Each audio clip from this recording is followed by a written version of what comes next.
Melissa the Magnificent Helper. Leo loved sunny days. He was building a magnificent tower out of smooth river stones in the garden. Everything was perfect until he heard a tiny, buzzing sound. Buzz! The sound got louder. Leo stopped stacking and froze. He remembered hearing that sometimes bees could be grumpy, and he quickly hid his hands. A bee, plump and fuzzy, landed gently on a nearby lavender bloom. "Oh, hello there," she hummed, turning her antennae toward Leo. "You seem worried, little one." Leo peeked out from behind his knee. I thought you might sting me," he whispered. "My name is Leo." The bee giggled, a tiny, vibrating sound. "Sting? Oh my, that takes so much effort.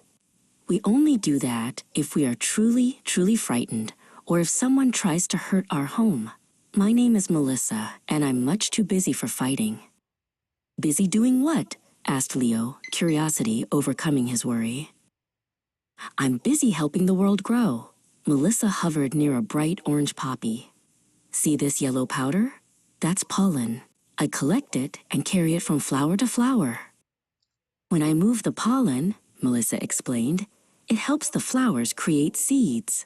Those seeds grow into new plants, and sometimes they grow into the tasty fruits you love."